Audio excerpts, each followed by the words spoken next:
Hey, crypto family. So you're about to hear the interview I had with the CEO of Storecoin, Chris McCoy, and the co-creator and CTO, Bhagavatha.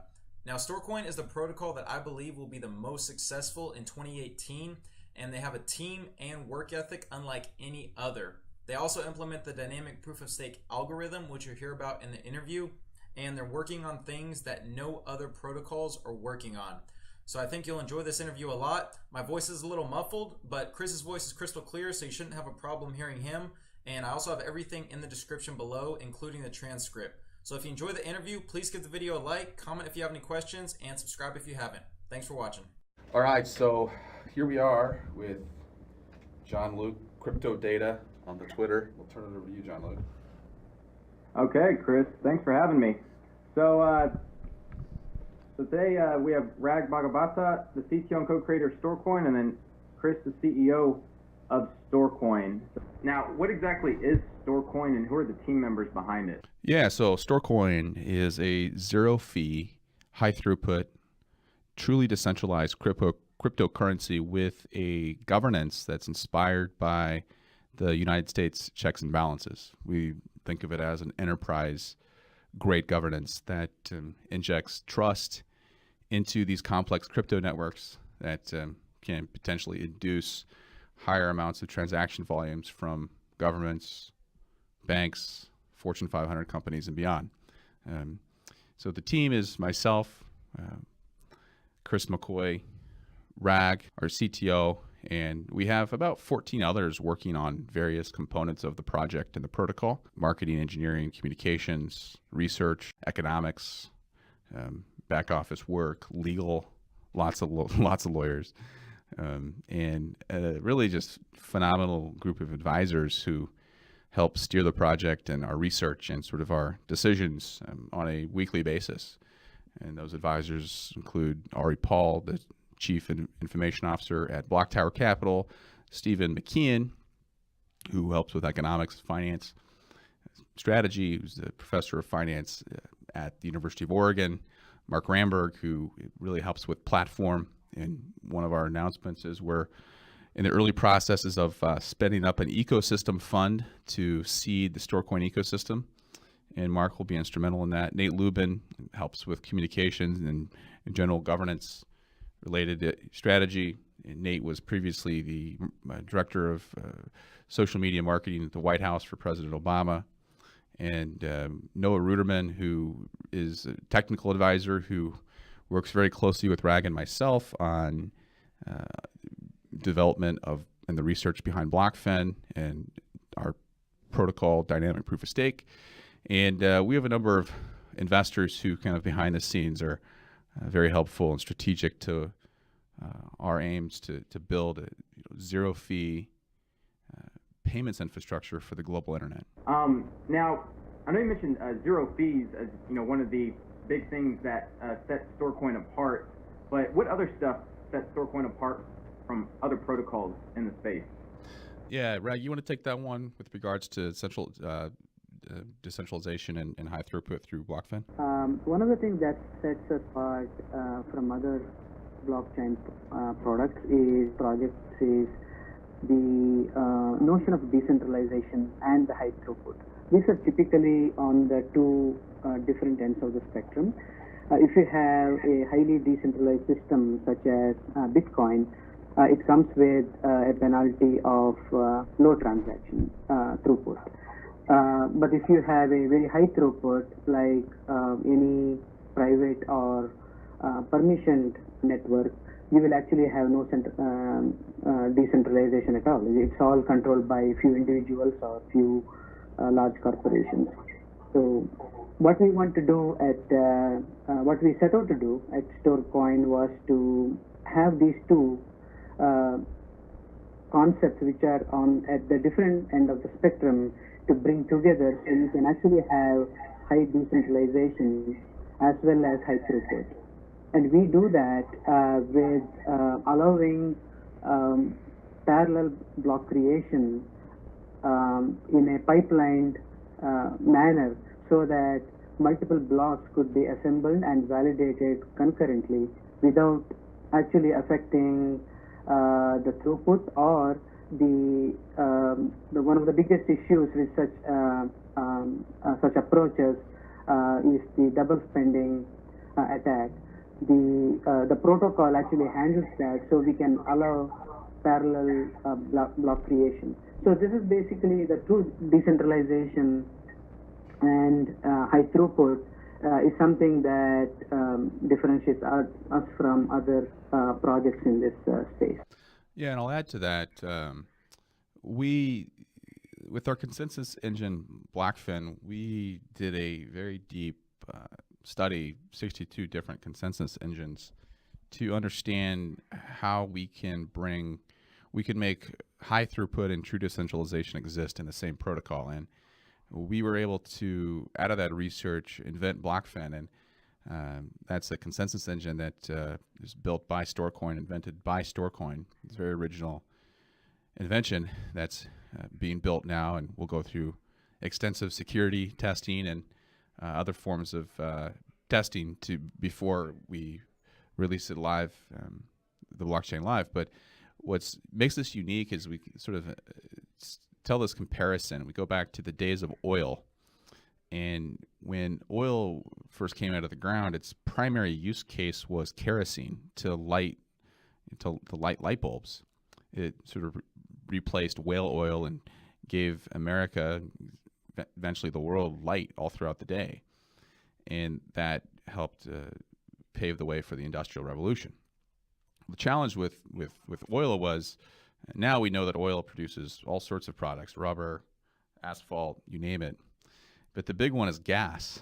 And in the early days, there wasn't a need for gas. They hadn't figured out how to refine the petroleum. So the gas basically was treated as waste. And it just went into the ground, into the rivers. It was quite a pollutive product. It wasn't until John Rockefeller's Standard Oil came around, right as the rise of automobiles came, they were able to refine that gas even further. Instead of it becoming waste, it became gas. It powered the automobile revolution. And in blockchains today, there are two core principles. One, it's kind of longest chain wins. So chain forks that don't get appended basically are wasted compute. They're waste, very much like block, like gas was.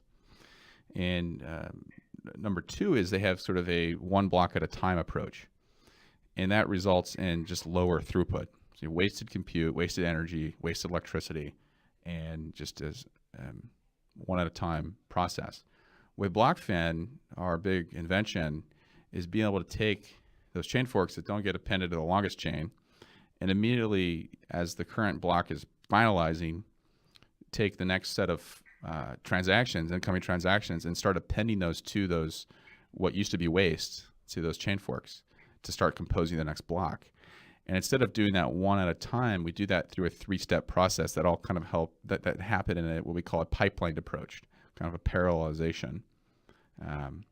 And that is how we get high throughput without sharding, without layer 2 solutions, off-chain transactions, you name it. And that enables us also to have, not right away, but we do have a path to decentralization in the hundreds and thousands, with transaction volume in the hundreds of thousands. And that will be an evolutionary development for the project. But in the early days, we'll be able to have 220 validators in consensus with, we think, about 5,000 transactions per second without introducing any sort of level 2 scaling efforts such as masternodes. So that's a big thing with our protocol, is just the invention of Blackfin. And the third thing is just the concept of dynamic proof of stake, which more or less takes the similar sort of surge pricing elements, real-time supply and demand elements of Uber and other ride-sharing companies, and brings it to the creation of a block itself. And not just the creation, but the security of the block, you name it. So every block is dynamically priced based upon a number of factors. And this ultimately lets us optimize for block rewards across 365 days. And there are a number of other unique kind of approaches to, we say that what matters most to us is four things: is a truly decentralized blockchain, a blockchain that has very high throughput, a blockchain that's secured, security matters most, and a governance, a blockchain that can change and evolve. And so those four horsemen of blockchain, that's what we're hyper focused on, being the best in the world at those four things. And then introducing smart contracts once we've proven, have generated the trust that Storecoin, the token, is ready to be part of the decentralized revolution. But our initial approach is not smart contract decentralized applications. We have that definitely on our roadmap. We'll focus initially on the application layer, using this token as a medium of exchange inside of applications, so you as a developer can pay users Storecoins when they take actions, when they sign up, when they invite their friends, when they take key actions in the app. And so that lets us focus on not only the four horsemen, but lets Storecoin start to become trusted. And at first it becomes trusted as an incentive for taking actions inside an application, but the developer may want to use the token as a medium of exchange, actually a form of payments inside the application. So instead of getting charged 2.5% plus 30 cents for every transaction, the developer can all of a sudden have payments happen with zero fees to the developer, but the developer can introduce micropayments, and the developer can potentially even take a percentage of the transactions themselves as a bit of a we call it a royalty. And so if you think about the history of money, it's always just been trust. If I try to send you, a shekel or a coin, a piece of gold or a dollar bill at a trade, and you don't accept that, then that money has no value. And so for us, cryptocurrencies included, they need to generate trust. And so we're being very thoughtful about how Storecoin can do that, starting in the application environment and then moving into the smart contract environment, and then likely the cash register, because we can solve chargebacks with smart contracts, and then machines. And that's the path we're on. Speaking of transactions per second, I actually noticed in a March article that was published, it says that Storecoin achieved 10,000 plus transactions per second in a 21 validator node setup and 159,000 transactions per second in an 8 node setup. And that's extremely impressive. You have, just for example, Bitcoin, when you have, 5 transactions per second, or you have Ripple at 1,500 transactions per second, these different cryptocurrencies or these different tokens, they're not, that's hardly anything in the grand scheme of things. And the fact that you're able to already be able to generate 10,000 transactions per second and up to 159,000 in an 8 validator node is, I still can't believe that. So can you elaborate on that a little bit and how those were tested? Yeah, we'll take this in two parts. I'll take the first part and Rag will take the second part. So the transaction throughput is important because if, our mission here at Storecoin is to build zero fee programmable payments infrastructure for the globe, right? Across any programmable environment, whether that be applications, smart contracts, whether that be the cash register, whether that be in machines, robots, cars, you name it. And so the ability to serve a high amount of transaction volume is paramount to success with zero fees. So for us we've had some breakthroughs here, and you look at where blockchains are today, touched on some of the inefficiencies and current block production processes, where and there's new protocols coming online that are claiming very high degrees of throughput, and we hopefully that's true. We haven't seen a lot of testing done or sort of empirical results published that have proven that to anyone. We really do like the Nano project. We think they're taking a novel approach to this problem. But with that said, as you look at blockchains today are insufficient for any sort of mainstream use case. There's no question about that. But you look at Visa, kind of upper end of the spectrum, around 5,000 transactions per second. Now they claim 24,000 transactions per second across 1,600 endpoints. But we don't know if that's ever happened. But Tencent Alibaba, they're doing 200 25,000 transactions per second. Now that's in a central server. And so for Storecoin to become this general compute for zero-fee payments, it's paramount for high amounts of throughput. And so we're very focused on not just, and we think BlockFin or Consensus Engine gets there, but decentralization, this notion that these payments can never be stopped because they're hosted on the computers, eventually the phones of people around the world. And people around the world are incentivized to process transactions. And what's another breakthrough with us, instead of traditional blockchain, there's one winner, one block proposer, one winning miner, and everyone else resets, regroups for the next block. It's kind of like pulling a slot machine. With BlockFin, our big invention, one of the big inventions there is every participant in Consensus is rewarded proportional to their stake. So it's like going to work for 10 hours and getting paid for 10 hours of work versus getting paid maybe for one if you're lucky. And we think that potentially incentivizes more participants in the future of decentralized work for Storecoin. But with transaction throughput, we've tested extensively with the Tendermint protocol, and we even contributed a design to improve the decentralization and throughput of Tendermint, an open source contribution. But I'll turn it over to Rag to talk about what we did with our load testing.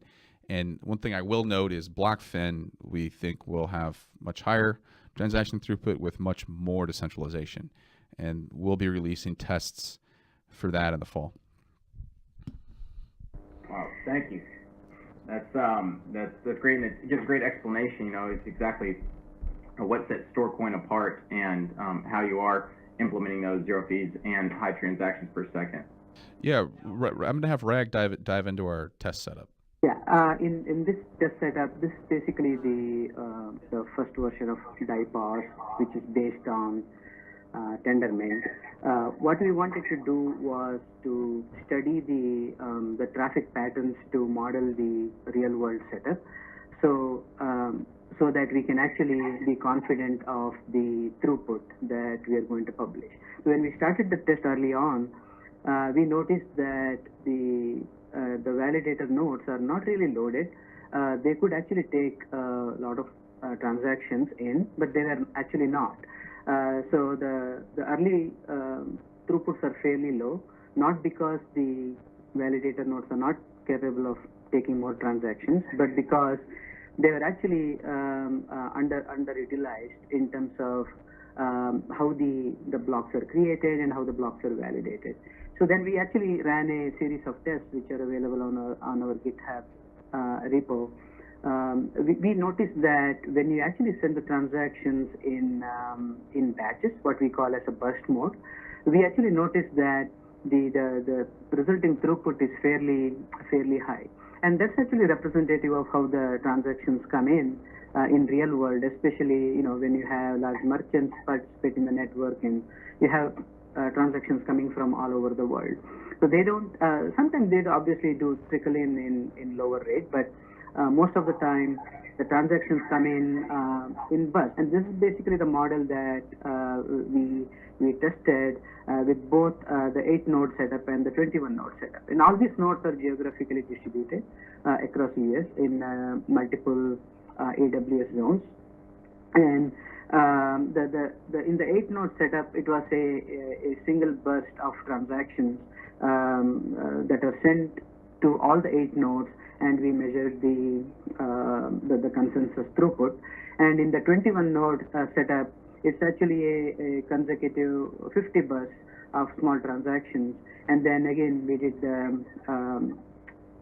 we measured the throughput. So what's important in these numbers is the real world setup. I mean, we didn't actually set it up in a LAN, and it's easy to claim these kind of numbers when you set the nodes in the LAN. But these are really distributed. Again, in the write-up we have mentioned the exact test setup where the servers are located and how the test is run and all of those things. To summarize, it's a distributed real world setup where the nodes are geographically spread apart, and then the transactions kind of come in small bursts of different sizes, and then the consensus throughput. It's basically the raw efficiency of the consensus engine was measured in these test setups. Wow, Rag. I'm so glad you mentioned the fact that it's actually a real-world test, because a lot of different protocols will, like you said, I mean, they'll have like a real regulated test to make their numbers look better. And for Storecoin, it seems like we did, the single burst and the 50 burst, and you actually geographically distributed it within the U.S. on different systems. You weren't just focusing on one area; it's just all over the U.S., which was extremely impressive because, like you said, it really shows exactly how it would perform in real-world applications. So that's something that already sets Storecoin apart even more, in the sense that you already are preparing for real-world use, and like you said, you documented it already. So thank you for clarifying that up and explaining exactly how you did those tests. So I think people will be really impressed by hearing that. And another thing I wanted to touch on is in March of 2018, I see that Storecoin's legal team built a KYC, AML, and global securities law compliant plan to grow the project to 21,000 wallets before public launch. And I think this is very admirable, seeing as regulation and compliancy has been a roadblock for many companies in crypto. I know that it's really protocols. They're really trying to get compliant. And was there any struggles in becoming compliant with these laws? Well, our belief system is that governments around the world are going to embrace P2P payment technology, including all of the use cases that smart contracts and decentralized applications bring the technology. Now, the other part of that is every government has its own set of unique banking and financial laws, and including national security requirements. And so, for instance,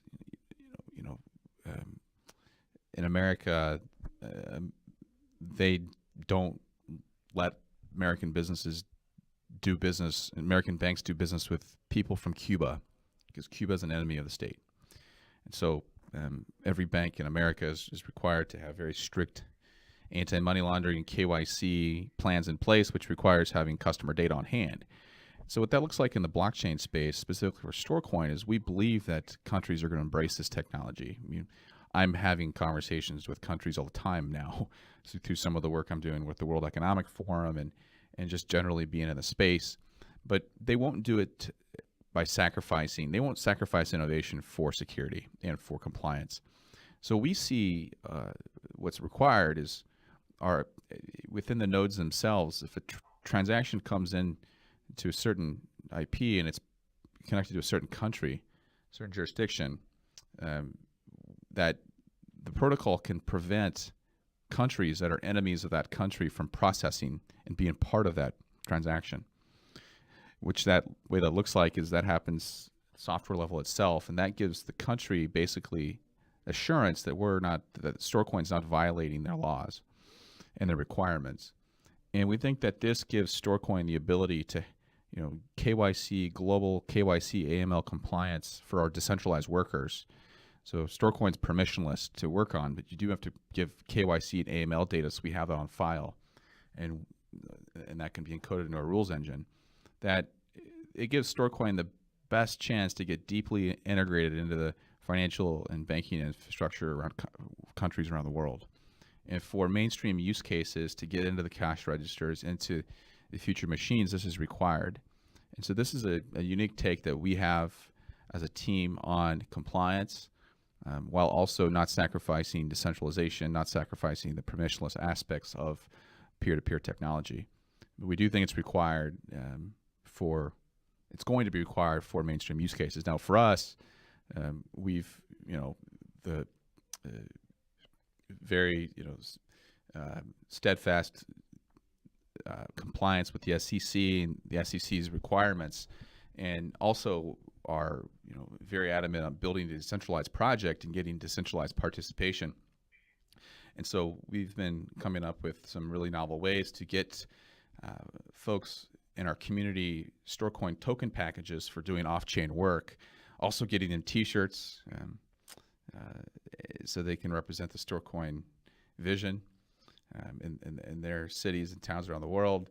But by the time the protocol launches, we want to build that up to 21,000, which that's a symbolic number for us. There's about 21,000 full nodes in the Ethereum ecosystem, about 11 to 12,000 in Bitcoin. And by the time we launch, we want to have a community and have a relationship with that many people. So that's making a lot of investments there, and expect here over the next several months for people to start seeing that come to life. Thanks for that explanation, Chris. I know that, so you mentioned the global securities law, and I'm glad you mentioned that, even though you want it to be involved in financial and banking infrastructure, you are still keeping it decentralized with peer-to-peer technology, because a lot of people see regulation as a bad thing, but the truth is, like you mentioned, mainstream adoption, the only way to have that is if you are compliant. And for Storecoin to already comply with those laws, but still be able to cater to the crowd, that decentralization and that peer-to-peer technology, to combine the best of both worlds, I think that's extremely impressive again. And I'm glad Storecoin is focusing on that, and they are, checking all their boxes, dotting their I's, crossing their T's, and it shows that how driven Storecoin is to really make this mainstream. So I think that's great, and I think it's just push Storecoin that much further in becoming adopted before any other protocols. So I think that was definitely some good points you brought up there. Now, also in your Pomelo paper on April 2018, it stated that Storecoin's blockchain consensus algorithm becomes patent pending, which helps protect the blockchain against malicious hard forks outside of its governance. Now, I know this is something very important in the crypto community, especially with the recent influx of hard forks. Could you explain why this patent is such a big milestone for Storecoin and why fork tolerance matters? Yeah, so our general belief is that that protocols should be able to fork, hard fork, no question, but that should happen through governance, where governance decides to fork for whatever reason that may be. A good example could be, let's say there's a loss of funds greater than 1%. The Storecoin governance has a rule that means that the security branch of governance and the executive branch need to submit a proposal for what to do, that the judicial branch, more or less the board of directors of the nonprofit organization, reviews, and they make a suggestion that is voted on by the decentralized workers. And that suggestion could be, we need a hard fork to recover those funds. It could be another suggestion, who knows. But let's say that the suggestion is to hard fork, and if governance votes that in, then the network hard forks. And everyone's on board with that. Everyone uploads their software, and Storecoin lives, and those funds are recovered, and